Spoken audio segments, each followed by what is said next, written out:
But I'm not going to talk about weeds. I'm going to talk about movies. But I'm not going to talk about any specific movie because I've learned that all the movies that I like, typically half of y'all get the reference and the other half of y'all are like, what is he talking about? I'm going to talk about movies that I think all of us have experienced. Whether or not we've seen them, we know about them. Because it seems every year or so, the developers at Disney and Pixar grace us with another movie crafted for children that inevitably will have that one song that you could be in a bunker in the New Mexico desert and still hear, let it go, let it go.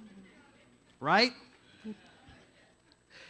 Now, I'm an uncle, and I have no problem indulging these particular cravings of my nieces and nephew because, honestly, it's real easy when they get into a kick to want to indulge that kick in some way.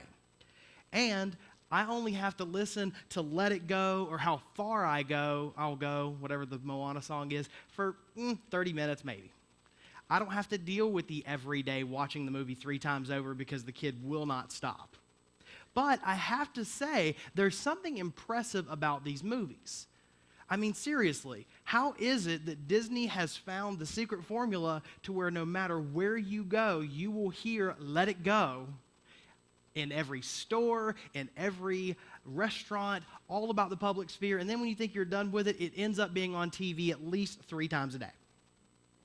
These things are powerful. I'm already looking forward to Toy Story 4. No lie, it's coming out next year. Andy's got a 401k now. I don't know what Woody and Buzz are up to. Maybe the song will be, "You Got a Job for Me."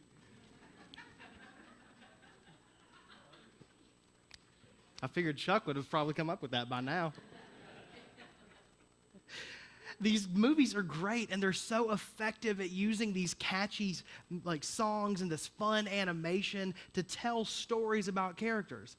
You ask a kid what Frozen's about, and they'll tell you, and they've learned through how important it is to be your own person, to let go of what other people tell you should do, that they've kind of learned how important it is to be your own thing. They know by Moana that nothing can stop you if you put your mind to it. They know by Beauty and the Beast that you have to look underneath what people look like and see the real person. These stories are effective. They make us think, they make us smile, and sometimes, I'm not going to lie, they make us cry. I still Lion King every time. I cannot handle it when Mufasa dies. It gets me. There's nothing wrong with a grown man crying when Mufasa dies. So these cute movies, I think they have a purpose in our society today because they do speak to a part of us that's very deep. And they're kind of like our modern fables. You know, the old stories of Brer Rabbit and Peter Rabbit, apparently like rabbits, and how they tell us stories about, who we should be, and they're just so powerful, and we found a new medium to make them even more powerful because they just engage us for hours at a time. And the beauty of these stories is that they engage us not through normal means. We're not watching typically 2 people doing the normal thing. There's always some kind of absurdity involved. Mulan had a dragon spirit. Aladdin had a genie. And Frozen had Olaf. And I think Olaf is really who the story's about. The silliness of the sidekick character is what I'm kind of seeing today. That they soften us using this ability to make us think hard about ourselves and what we need, what we think we need to be made whole, and how we can learn lessons about us along the way. So Jesus was also a master craftsman of stories with a purpose. And in today's reading, we get a bunch of them, like a smattering all at once. First, we hear about a mustard seed. It calls it a tree. I don't know if you know anything about mustard, but it doesn't grow like a tree. It's like a real big bush. So if you read the original, it's saying that this thing will grow with the birds being able to land in it, that it's actually going to grow 4 times a normal size. But it is true, a tiny seed does make a big bush. The next one tells us about this baker who puts yeast of some sort. Again, the original says a measure. So there is a measured amount normal for bread. But then the second part, the absurdity, is when it says that she puts it, or he puts it, in a bushel of wheat. A bushel's a lot. The dough ball that would come from yeast working its way through a bushel of yeast or of wheat, assuming that it wasn't all divided out, would bake to something akin to a VW bug. That's an absurdity. And then finally we hear about a couple of treasure hunters who really misunderstand what you do when you find the treasure. You're supposed to sell it, right? That's why we want treasure, so we can have the things we want. And instead they sell all their things and keep the treasure. The absurdity of it all. These characters and these stories fit this goofball role that we use in our modern tellings of story today. Imagine this baker. Go ahead and put some Disney on it. Get some bright colors, some singing birds for no apparent reason, and this baker is in her little shop, and she's working, and we imagine she's rambling to herself, kind of like the Mad Hatter, just crazy working in this dough. And she keeps saying something to herself like, well, bigger is better, ha ha ha. But what she knows is that something is going to happen with patience and faith. That the rest of us smart, measured people know that you can't put too little yeast in too big of a dough ball, it won't work. And she says, oh no, you misunderstand yeast. There is a silliness to her that makes us go, what is Jesus saying? Think about this jewelry buyer who is the pearl whisperer, knows what a good pearl is. And one would think, if you know anything about jewelry, well, gosh, if you're going to find the perfect stone, the perfect pearl, that when you found it, you would then find the perfect buyer, so you would have a perfect paycheck. And he's not the only one with a 401k. Jewelers got to have them too. So then we have this thought of, the perfect pearl that the jeweler of all people finds. And what does he do? He sells everything else he's got and keeps the pearl. What good is treasure on a deserted island? That kind of thought. It's not going to do you any good, right? What is Jesus telling us? He tells us these stories about the kingdom of heaven as being this treasure, but this absurd treasure that you have to have faith will happen, that you have to believe will grow, that you will give everything up for. He knows it makes no sense. So he tells us these stories that original hearers would hear and start chuckling and being like, no, Jesus, that's not how that works. I know how it works. You don't do that. But he says, no, following me is an absurdity. For one, at his time, he was one of many traveling miracle workers. We don't talk about him in church because it's kind of nice to only stick with Jesus, but there were many men and women roaming around who could make it rain, who could heal people. He knows it's absurd because he wasn't the only person who was going to disappear from death. Others were said to do the same thing. If you remember from the Passion story, people accused Jesus' disciples of taking his body to prove a point. He knows it's absurd because later on and earlier in his journey, he will start meeting these young rich rulers and telling them that you want to know what real treasure is, real wealth, real riches? Sell all your stuff. We need the absurdity to help us digest what's actually happening in a story.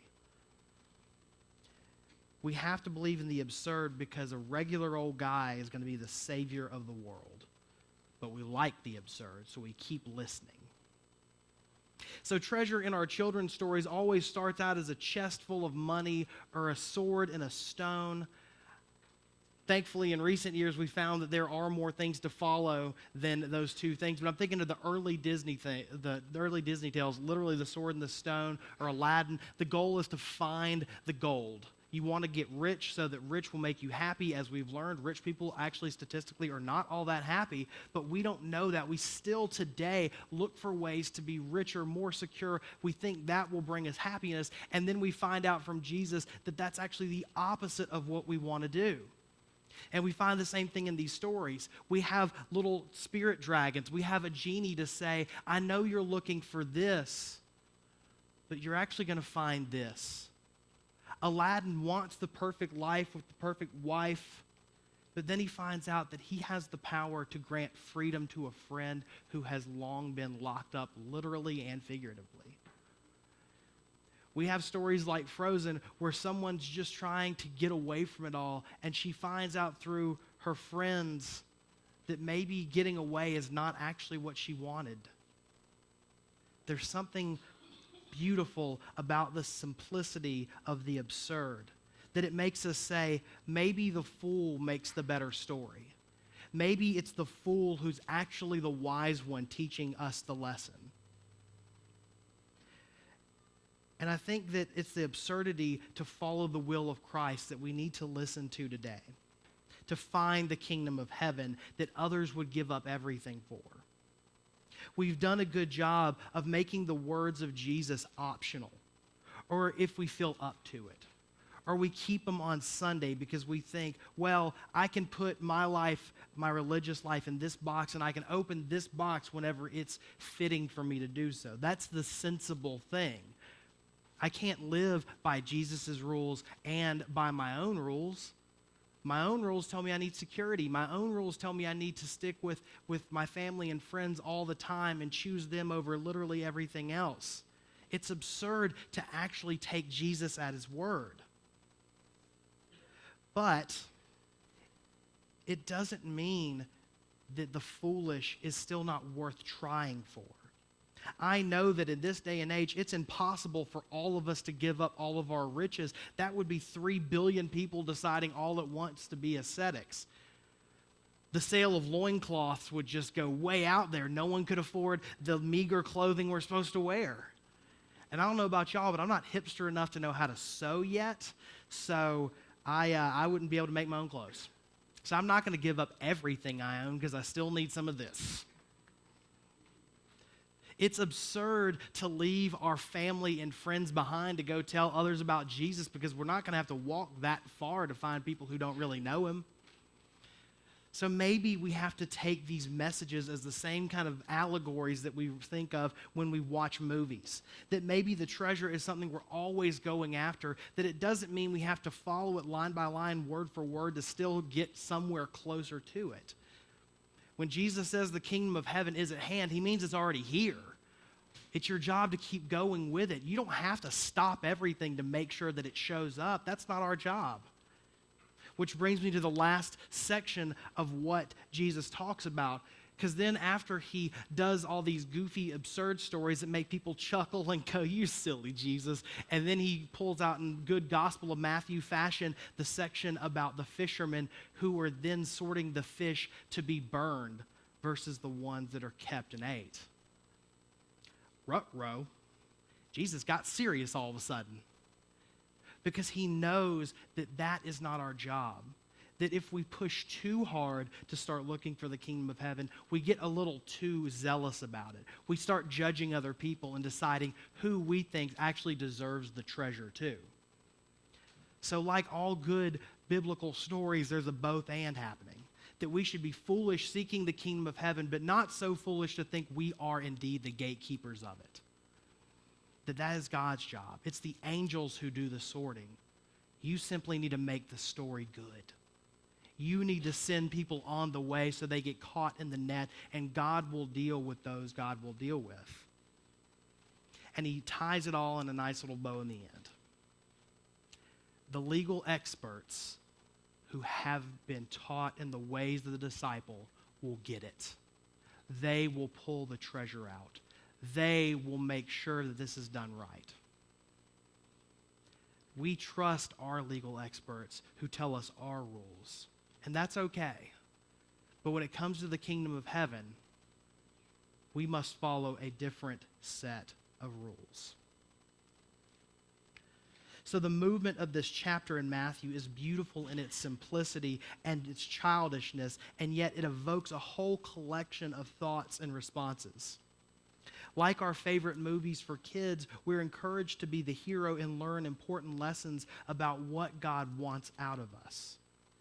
We're encouraged to be like the foolish sidekick that really understands the deeper meaning, the deeper value of treasure, rather than the supposed riches that it brings. We are to hold and to treasure our discipleship for God and do away with everything else that we can. When you read and listen to the words of Jesus, it's okay to see it as foolishness.